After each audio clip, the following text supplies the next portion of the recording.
একই ব্যক্তি দুইবারের বেশি প্রধানমন্ত্রী থাকবে না। এরকম বেশ কিছু রিফর্ম আমরাও দিয়েছি। তারপর সমন্বিতভাবে কিন্তু রাজনৈতিক দলগুলো আমরা 31 দফা কর্মসূচিটা দিয়েছি।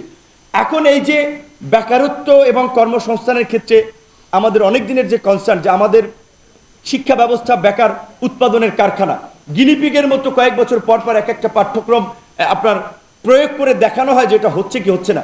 সেই ক্ষেত্রে আমি মনে করি এই অন্তর্বর্তীকালীন সরকার নিরপেক্ষভাবে সমাজের সব স্টেক হোল্ডার এবং প্রকৃত অর্থে যারা এইটা নিয়ে কাজ করে তাদেরকে দিয়ে একটা শিক্ষা কমিশন গঠন করে একটা নতুন শিক্ষা নীতিমালা তারা প্রণয়নের একটা উদ্যোগ নিয়ে সেটাকে বাস্তবায়নের দিকে তাদেরকে যেতে হবে।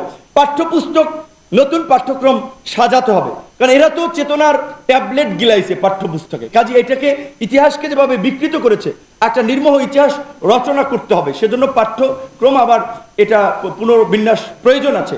একই সাথে এই যে আমাদের তরুণ জনগোষ্ঠী, কিছুদিন আগে ডয়চে ভেলেতে একটি রিপোর্ট হয়েছিল যে আপনার প্রায় 4,73,20,000 কর্মক্ষম তরুণরা কোনো কাজের সাথে যুক্ত নাই। সংখ্যাটা 4,73,00,000। এই যে একটা বিপুল তরুণ জনগোষ্ঠী যারা কাজের বাইরে, একটা প্রবাদ আছে যে আপনার আপনার idol brain is evil workshop, অলস মস্তিষ্ক শয়তানের কারখানা। তো এই তরুণদেরকে যদি আমরা কাজে এনগেজ না করতে পারি, এই তরুণদের মধ্যে কিন্তু অপরাধ প্রবণতা বাড়বে, তা তাদের মাধ্যমে সমাজে বিশৃঙ্খলা নৈরাজ্য তৈরি হবে।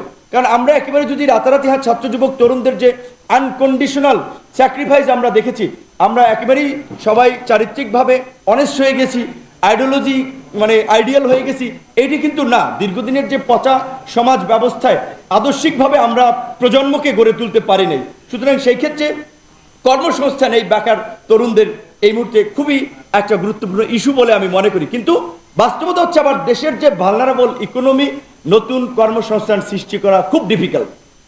অ্যাট দ্য সেম টাইম আমাদের এখন ইকোনমি যাদের হাতে, ইকোনমি আছে এসালম, বসুন্ধরা, সামিট গ্রুপ, ওরিয়ন, এরকমের ধরেন 20 থেকে 25টা বড় বড় মাল্টিন্যাশনাল কোম্পানি বা বিজনেস মাফিয়াও কেউ কেউ এর মধ্যে। তো তাদের কাছে তারা কিন্তু ইতিমধ্যেই টাকা পয়সা ম্যাক্সিমাম দেশ থেকে বাইরে সরিয়ে ফেলেছে, এমনকি অনেকে গ্রেপ্তারের আতঙ্কে দেশে নাই। সুতরাং আমি প্রধান উপদেষ্টাকে বলেছিলাম যে আপনি ইকোনমির মানুষ, ব্যবসায়ীদেরকে কিভাবে কনফিডেন্স দেওয়া যায়, যারা প্রকৃত অপরাধ করেছে তাদের বিচার হবে, কিন্তু ব্যবসায়ীদেরকে যদি কনফিডেন্সে না আনা যায় ইকোনমি স্টেবল করা ডিফিকাল্ট হবে। সুতরাং এই যে অর্থনৈতিক চ্যালেঞ্জ, সামাজিক চ্যালেঞ্জ, রাজনৈতিক চ্যালেঞ্জ, সরকারকে আমরা যতই সমর্থন দেই, আমরা আন্দোলন থামাইলাম 1 মাস, তারপরে তো আবার আন্দোলন তৈরি হবে, অনেক ধরনের আন্দোলন তৈরি হবে। এবং এই যে পতিত স্বৈরাচার, তাদের হাতে লক্ষ লক্ষ কোটি টাকা রয়েছে, টাকা দিয়ে এই টাকা দেশকে অস্থিতিশীল করার কাজে ব্যবহার করবে। আর তাদেরকে ফুয়েল দেওয়ার জন্য আছে আমাদের প্রতিবেশী দেশ ভারতের তো ওপেন সিক্রেট। এই যে ভারতীয় এজেন্টরা গণমাধ্যমে বসে আছে, প্রশাসনে বসে আছে, এখন পর্যন্ত হয়তো অনেকে ভুল পাল্টাইছে, কিন্তু তাদের বিরুদ্ধে যদি ব্যবস্থা না নেওয়া হয় সরকারের বিপদ আছে। কাজেই সেই ক্ষেত্রে এই যে তরুণদের এই স্পিডকে ধরে রাখার জন্য যুব অধিকার পরিষদে একটা সুসংগঠিত সুশৃঙ্খল কাঠামো তারা কাজ করতে পারে অন্যান্য যুব সংগঠনগুলোকে নিয়ে।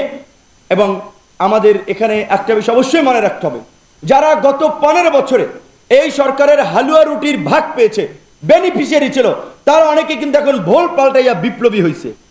এই যে গত বছর, এই যে কয়েক বছর ধরে যে আমরা আন্দোলন করলাম, কোন কোন দল আন্দোলন করেছে আপনারা জানেন না? কারা রাস্তায় ছিল আপনারা জানেন নাই? আমরা বলেছিলাম বিএনপি, জামাত, বাম, ডান এখন দেখার সুযোগ নাই, আসেন গণতন্ত্র পুনরুদ্ধার এবং নির্বাচনের প্রশ্নে আমরা একসাথে রাজপথে নামি। কারা কারা লিপ সার্ভিস দিয়েছে, বাস্তবে নামে নাই, সেটা তো আপনারা দেখেছেন। এহসান মাহমুদ ভাই যারা বলছে তিনি চাকরি হারিয়েছিলেন একটা কলাম লিখে, মাহবুব ভাই যে এখন বাসসের প্রয়োগ, এদের রুজিতে আঘাত করেছিল এদেরকে থামানোর জন্য।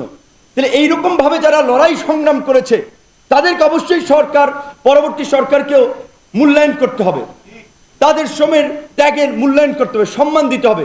একই সাথে যারা তলে তলে দালালি করেছে, আপোষ করেছে, তারা যেন কোনোভাবেই এই জাতীয় সরকার কিংবা পরবর্তী কোনো নির্বাচন কোনো জায়গায় যেন তারা স্টেক হোল্ডার নিশ্চিত না করতে পারে। আমরা জানি কারা ডিজিএফআইয়ের কাছ থেকে নির্বাচনের আগে নির্বাচনে যাওয়ার জন্য, প্রার্থী দেওয়ার জন্য, আন্দোলন না করার জন্য পয়সা পাতি নিয়েছেন। ডকুমেন্ট আছে, ডিজিএফআই চিফকে এখন জিজ্ঞেস করেন যে আপনি কারে কারে কোন দলকে কত টাকা দিয়েছেন, সব বের হয়ে যাবে। কাজে ওই দালালদেরকে আমাদেরকে কিন্তু চিহ্নিত করতে, এখন অনেকে বড় বড় কথা বলছেন, বাস্তব কথা।